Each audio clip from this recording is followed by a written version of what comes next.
Good morning and welcome back to Real Life with Andrea. This morning we are here to talk about an interesting concept, I think, that I was deliberating over this morning. So this morning when I listened to Morning Wire, which I try to do every morning, one of the things in the news was that there has been an argument for in court cases about holding social media companies accountable for the suicide and death and bullying of children.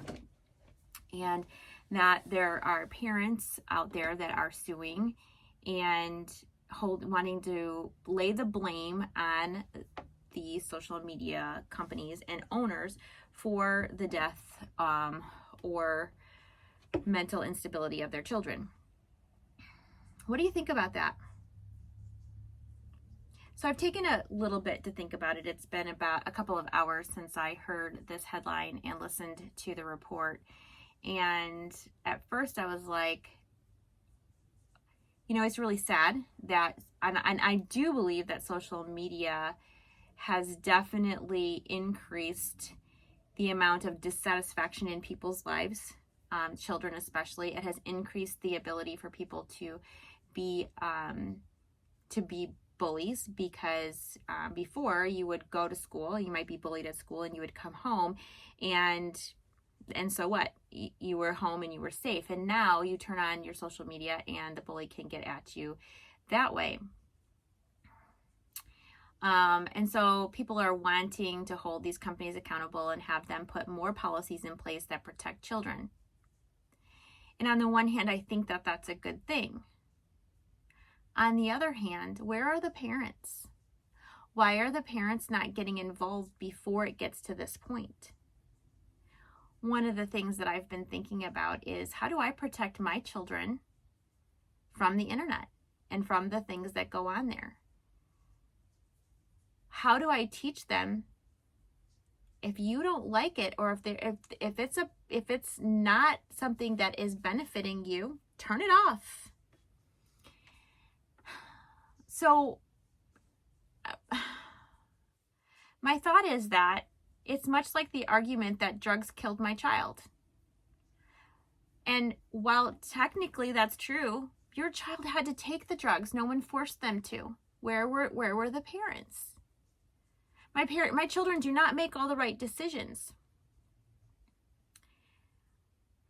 And sometimes they have to reap the consequences of their decisions. How do I teach them or talk to them about what those consequences are so that they can make good decisions? Because the drugs couldn't kill them if they didn't take them. So where do we place the blame? And I think the blame lays at a lot of different levels, but certainly not more heavily on the owners of social media, because nobody would like social media or the internet to just go away. There's a lot of benefit that we get from that. So how do we monitor? And it's a lot of work, and parents don't want to do the work. And I'm one of those. So I'm not just pointing fingers out there.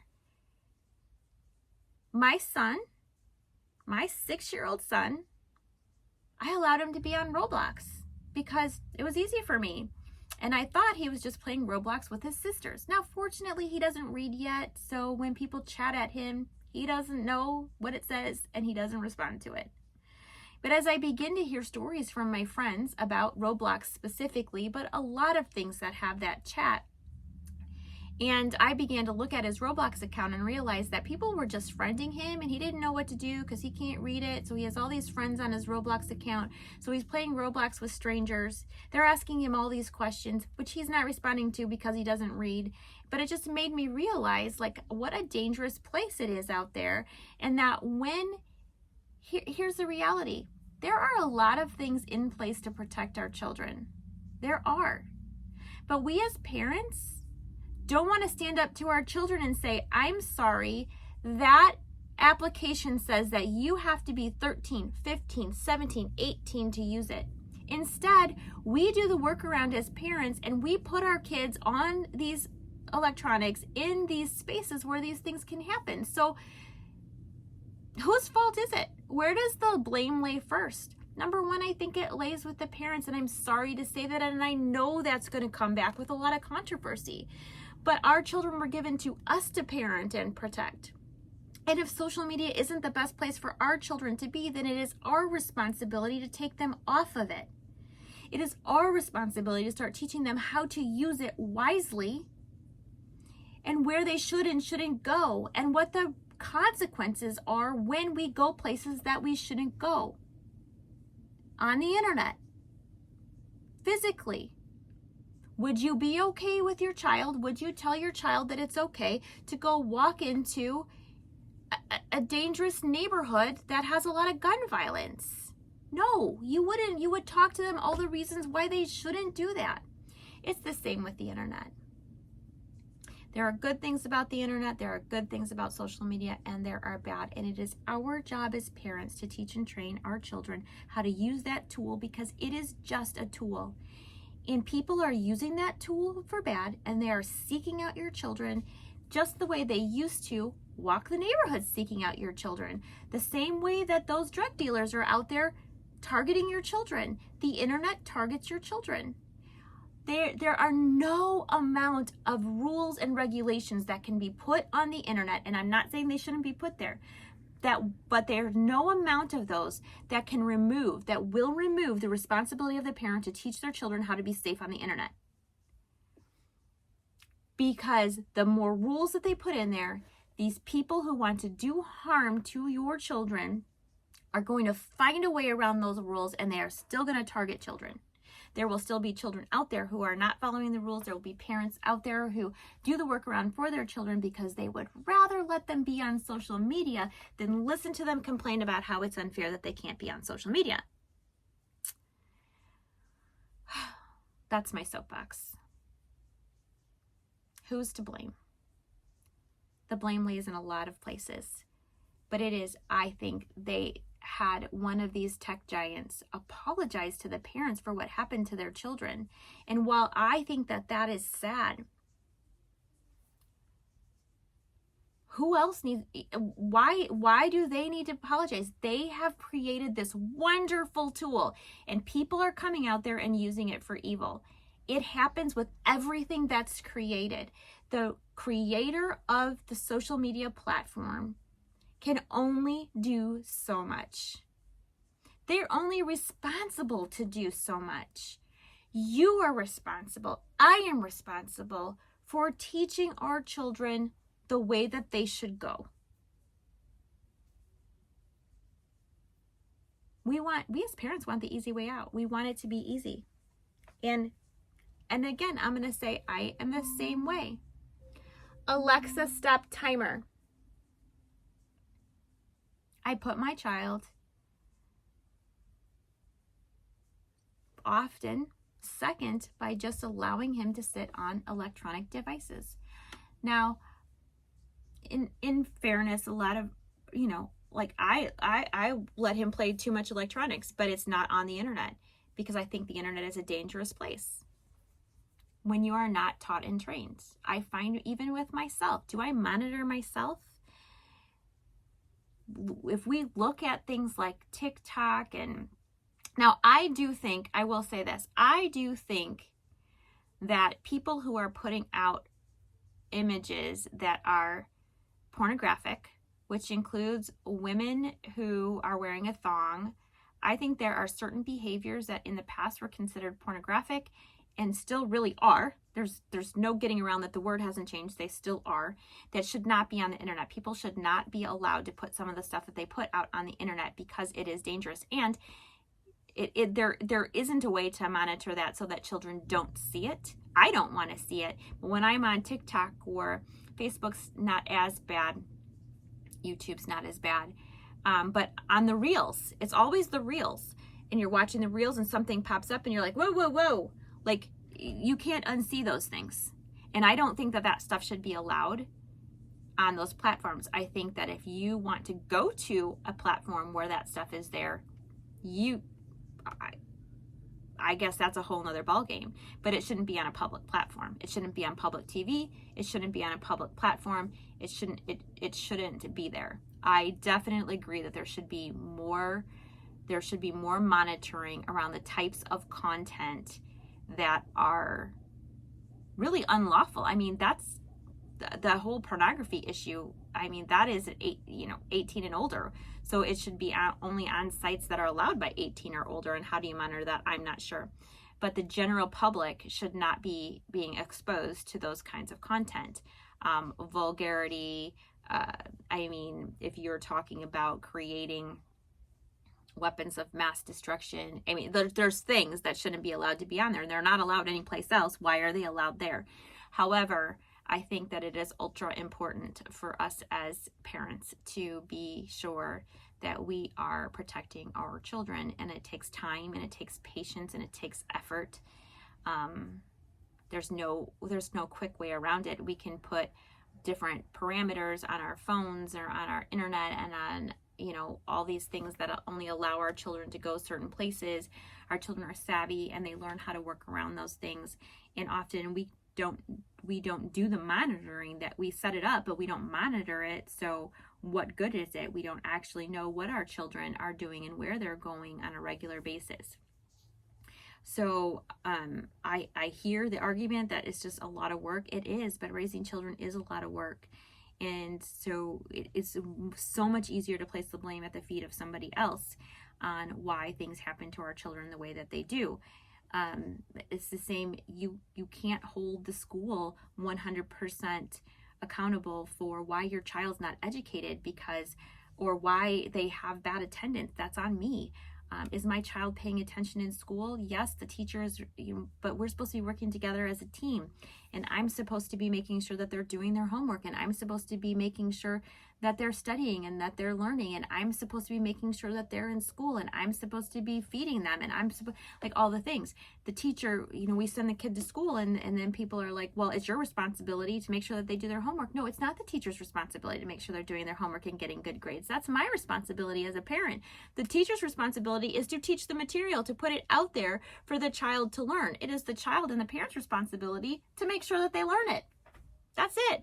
Why have we come to this place where it's the teacher's responsibility to make sure that the 30 kids in their school, in their class, are learning the material? No, it's their job to put the material out there at a way that they can understand so that they can learn it.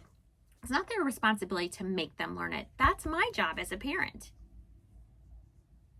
Just because they go to school doesn't alleviate me from the responsibility of making sure that my child gets educated.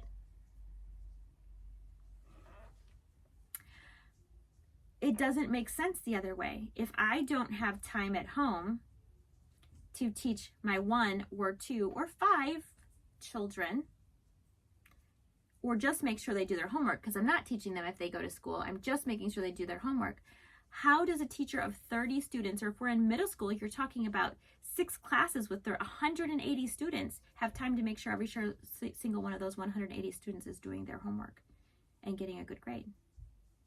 It doesn't make sense. We want to make the responsibility of somebody else seem like it's not that big of a deal. You should be able to do it. You should be able to make sure all 180 students are learning and getting a good grade and doing their homework if you're a teacher. That doesn't make sense. I only have 1 student in middle school, maybe 1 student in high school. Most people have 3 or less children. And yet we don't have time. We say we don't have time. It's not our responsibility. It is your responsibility. Now, this might be a really unpopular video with a lot of people.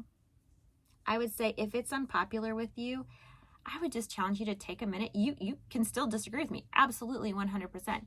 But please take a minute to think about the reality of the situation and how we cannot leave the raising of our children to the responsibility of anybody else. Whether they should be doing something better or not doesn't matter. I am still responsible for my children and for the way that they grow up and for teaching them how to make good choices. Whether they make good choices or not is their responsibility. But knowing that I did all that I could do to protect them and to teach them and to train them, that is on me. And when I send them to that school, I'm responsible that I made that choice to send them to that school to be taught what they're teaching them, the way they're teaching them. I am still responsible. I still answer to God for the children that were given to me to raise. If I delegate that authority to be raised by somebody else, I still hold the responsibility. If I go to work and I am given a project and I am the project leader and the people under me don't do their work, I still answer to the boss. Regardless of whether someone else did their work or not, I answer for that. And I will answer for the way that my children were raised, regardless of the decisions that anybody outside of that made. So let's start looking at it a little differently. Stop looking at placing the blame on other people and start looking at how can I protect my children or teach them how to navigate this world in a way that is responsible and helps them and does not harm them. Do we still advocate for more parameters around social media and children? Yes, I think we still advocate for that. But we cannot blame them and we cannot hold them responsible and we cannot pass off our responsibility on somebody else. If you like this video, please thumbs up. If you don't, I encourage you to thumbs down. I am always interested in the other side. It is a tragedy when children take their lives, and often these days, it is a direct correlation to what is happening to them, around them, on social media in school. Let's teach our children that their value is not wrapped up in what's happening on social media. There is so much on social media that's just not real. Even with our friends, they put out the best. We save our worst for in our own hearts. And for all of you who have lost children to social media, my heart goes out to you. It is scary and it makes you feel helpless and hopeless. But for all of you who are just starting your journey with your children through this, know that it doesn't have to end that way. Let's be responsible. Let's set parameters around it. Let's take the time. Our children are worth it to manage that and to teach them how to make good decisions. We can't just avoid the internet or social media because it will still be there when they're grown. We need to teach them at age-appropriate times how to navigate what they're going to have to navigate when they're adults, because it's our job to teach and train them into adulthood. It's not, we don't let them do everything they want to do when they're 6 and then start taking things away. We have to grow them into being responsible adults who can logically discern the truth. Well, thanks for being here, and I look forward to your comments. Again, thumbs up, thumbs down. Subscribe to the channel if you're interested in hearing more. As always, these are my thoughts and my opinions based on something that I've heard. These are my reactions, and sometimes my initial reaction is not valid. My initial reaction this morning was not valid. As I began to think through it and take on the different aspects of what was being said and what was happening, I was able to look at it from a perspective that made more sense and put more responsibility on myself to raise my children right, to raise my children and protect them. I encourage you to do the same. Please don't let your emotions, when you hear something, just jump on the bandwagon and run with it and never really think it through onto how it impacts me personally and how I can make different choices. Again, if you like this content, subscribe to the channel, hit the notification button so you'll be notified when new content is posted. As a reminder, this is all impromptu. I do not edit my videos. I do not script my videos. If something has hit me that I decide that I would like to share, I flip on my camera and I share my thoughts about that topic on that day. Have a great week, and we'll see you soon.